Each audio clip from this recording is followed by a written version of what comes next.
السلام علیکم سامعین، welcome to my channel voice of Mona. ہماری آج کی سٹوری کا نام ہے کھلا آسمان۔ وہ کویت میں پیدا ہوئی تھی، وہیں پلی بڑھی، پڑھ لکھ کر وہ پاکستان آئی۔ یہاں ایک مال میں اس نے اپنا بوتیک کھولا۔ وہ بہت اچھا کام کر رہی تھی، لوگ اس کے گرویدہ تھے۔ وہ بہت میٹھا بولتی تھی۔ اس کا نام سماویہ تھا۔ سماویہ کے پاس کافی ورکر کام کرتے تھے۔ کام تیزی سے پھیل رہا تھا۔ اسے اکاؤنٹ مینیج کرنے کے لیے کسی کی ضرورت تھی۔ اس نے اس کے لیے بہت لوگوں کو بول رکھا تھا۔ وہ ایڈ بھی دے چکی تھی۔ پھر کافی لوگ آنے لگے۔ وہ انٹرویو کر رہی تھی مگر اپنی مرضی کے مطابق اسے کوئی نہیں مل رہا تھا۔ کام کافی بڑھ گیا تھا۔ اسے پورے سٹاف کو دیکھنا ہوتا۔ اب اسے ایک اسسٹنٹ کی بھی ضرورت تھی۔ پھر ایک دن صبح وہ بوتیک پر گئی تو کافی لوگ انتظار کر رہے تھے۔ سب سے ملی اور سب کا انٹرویو لیا تو ایک اور انسان انٹرویو کے لیے آ گیا۔ اس نے اس کو بھی بلا لیا۔ وہ روہیل بٹ تھا، بہت پرکشش اور روبدار شخصیت کا مالک۔ سماویہ نے اس کے سارے کاغذات چیک کیے، وہ بالکل ٹھیک تھا۔ اکاؤنٹ کی جاب کے لیے وہ حیران تھی کہ اس کو جاب کیوں نہیں ملی ابھی تک۔ اس نے پوچھ ہی لیا، روہیل صاحب آپ اتنے اعلیٰ تعلیم یافتہ ہیں، آپ کو جاب کیوں نہیں ملی ابھی تک؟ روہیل نے بتایا کہ مجھے سختی برداشت نہیں، اس لیے کچھ جاب میں نے خود چھوڑ دیں اور کچھ جگہ سے مجھے فائر کر دیا گیا۔ وہ اس کے سچ پر بہت حیران ہوئی۔ ٹھیک ہے، آپ بتا دیں آپ کو کیسی جاب چاہیے؟ جی میں سارا کام اپنے طریقے سے دیکھوں گا اور پوری ذمہ داری لوں گا، لیکن کوئی مداخلت برداشت نہیں کروں گا، اور میں ٹائم بھی اپنی مرضی کا رکھوں گا۔ کیا مطلب؟ مطلب میں صبح اپنی مرضی سے آؤں گا اور اپنی مرضی سے چھٹی کروں گا۔ سماویہ ہنس دی۔ اس نے بولا، مسٹر مجھے لگ رہا ہے آپ نہیں، میں آپ کی جاب کرنے والی ہوں۔ وہ بھی ہنس دیا۔ نہیں، آپ کا کام آپ کو صحیح ملے گا۔ ٹھیک ہے، آپ صبح سے آ جائیں۔ سماویہ نے اپنے آفس میں ہی اس کی ٹیبل لگوا لی اور اسے بتا دیا۔ اس نے کہا ٹھیک ہے۔ دوسرے دن وہ کام پر آنے لگا۔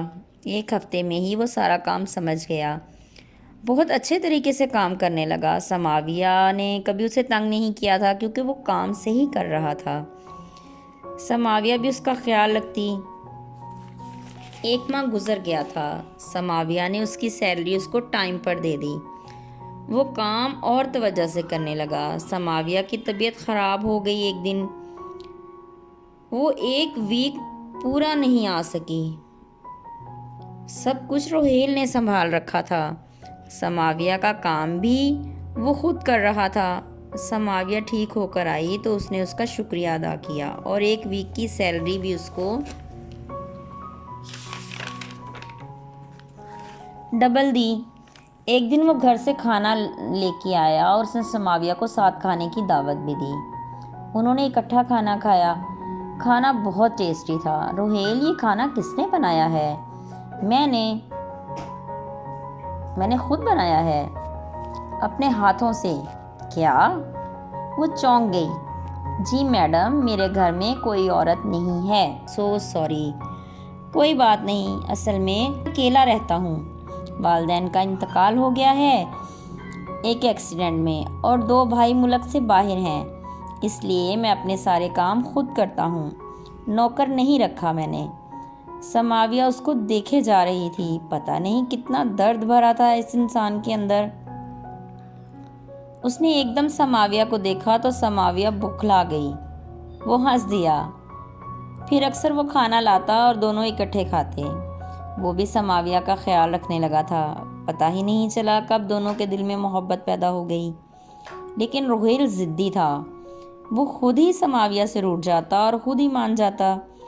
سماویہ اس کی ناراضگی برداشت نہیں کر پاتی تھی۔ روہیل کو پتہ تھا اس بات کا۔ رات کو سونے سے پہلے وہ بات کرتے۔ سماویہ کا کام عروج پر تھا۔ اس نے روہیل کو گاڑی گفٹ کی جو اس نے رکھ لی۔ وہ بہت مہنگی گفٹ دیتی روہیل کو، روہیل کا بہت زیادہ خیال رکھتی۔ اس کی ذرا سی تکلیف بھی وہ برداشت نہیں کر پاتی تھی اور رحیل کو پتہ تھا اس بات کا، وہ بھی سماویہ کے بغیر زندگی کا تصور نہیں کر سکتا تھا۔ اچانک سماویہ کو کویت جانا پڑا۔ وہ سارا کام رحیل پر چھوڑ کر چلی گئی۔ رحیل کو اس کے جانے سے غصہ آ رہا تھا، پھر اس کی فیملی پر کوئی پرابلم تھی اس لیے اسے جانا ہی پڑا۔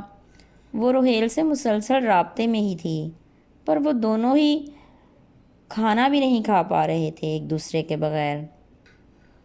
اور رات کو بات کرتے رحیل بولتا، واپس کب آؤ گی؟ اس نے کہا، آتی ہوں، تم پریشان نہیں ہو۔ مگر دونوں کے دل میں ڈر تھا۔